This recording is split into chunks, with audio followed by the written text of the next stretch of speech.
Assalamu alaikum, welcome to online classes of Dam Public School and College. This is grade 5, subject है माशरती Uloom. Dear students, हम सबक number 4 पढ़ रहे हैं. आज उसका लास्ट लेक्चर है, लेक्चर नंबर 4.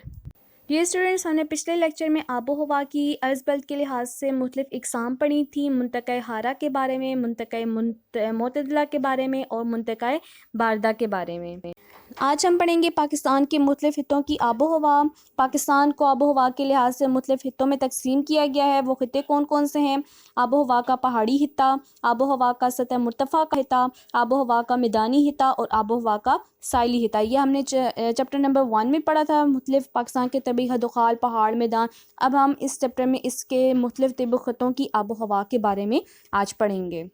सबसे पहले आ जाता है आबो हवा का पहाड़ी हिता. ये हिता शुमाल मगरबी और मगरबी पहाड़ी इलाकों पर मुश्तमिल है, जिसमें मरी, चित्राल, सवात, योब, कोयटा और मकरान वगैरह आबो हवा के इस हिते में वाक़ हैं. यहाँ सर्दियों में मौसम जो है वो शदीद सर्द होता है और दर्जा हरारत 0 डिग्री से भी नीचे चला जाता है. अमूमन पहाड़ों की चोटियाँ सारा साल बर्फ़ से ढकी रहती हैं. गर्मियों में जो मौसम है वो मोतदिल और कम अरसे के लिए होता है. शदीद ठंडे मौसम की वजह से यहाँ के लोग घरेलू दस्तकारियाँ जैसे कि कालीन बाफ़ी हो गया, कढ़ाई वगैरह में मशगूल रहते हैं और गर्म मशरूबात का इस्तेमाल करते हैं, जैसे कहवा हो गया, खुश्क मेवाजात का इस्तेमाल करते हैं. चूँकि इन इलाकों में शदीद बारिश और बर्फ़बारी होती है, इसलिए घरों की छतों को तिरछा रखा जाता है. अमूमन सर्दियों में इन इलाकों के लोग मैदानी इलाकों का रुख करते हैं. अगला हिता आ जाता है आबो हवा का सतह मुर्तफ़ा का हिता. आबो हवा का ये हिता बलूचिस्तान के शुमाल मगरबी इलाके पर मुश्तमिल है. यहाँ सर्दियों में मौसम ठंडा होता है, जबकि गर्मियों में दर्जा हरारत खासा बढ़ जाता है और अक्सर गर्द आलूद हवाएं भी चलती हैं.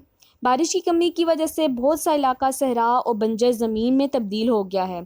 मौसम की शिद्दत की वजह से ये इलाका ज़राअत के लिए गैर मौजू है, गैर मुनासिब है. अलबत्ता खुश्क और सर्द आबो हवा और मौसम सरमा की बारिशों की वजह से ये इलाका फलों की पैदावार के लिए मुनासिब होता है. यहाँ सेब, खजूर, आड़ू और अंगूर के बागात उगाए जाते हैं. तीसरे नंबर पे आता है आबो हवा का मैदानी हिता. आबो हवा के इस हिस्से में पंजाब और सिंध के इलाके शामिल हैं. यहाँ का मौसम शदीद किस्म का होता है. गर्मियों में शदीद गर्मी पड़ती है, साल का ज़्यादातर हिस्सा गर्म रहता है, जबकि मौसम सरमा कम अरसे के लिए होता है और सर्दियों में मौसम ठंडा रहता है. इस हिस्से में जैकब आबाद जैसा गर्म इलाका शामिल है. चूँकि साल का ज़्यादातर हिस्सा गर्म और खुश्क रहता है, इसीलिए लोग हल्के फुल्के सूती कपड़े पहनते हैं और ठंडे मशरूबात का इस्तेमाल करते हैं. और सब्ज़ियाँ और ठंडी जो ये सब्ज़ियों का ज़्यादातर मोस्टली ग़िज़ा के तौर पे इस्तेमाल करते हैं. शदीद गर्मी में लोगों की सरगर्मियाँ घरों तक महदूद हो जाती हैं. घरों की छतें अमूमन हमवार रहती हैं, घर हवादार बनाए जाते हैं. लास्ट हिता है आपके पास आबो हवा का साइली हिता. आबो हवा के इस हिते में साइली इलाके जैसे सिंध में कराची, बलूचिस्तान में मकरान शामिल हैं. यहाँ समंदर करीब होने की वजह से मौसम मोतदिल रहता है, खुशगवार रहता है और हवा में नमी भी मौजूद रहती है. मोतदिल मौसम होने की वजह से यहाँ के लोग तकरीबन पूरा साल सूती कपड़े पहनते हैं.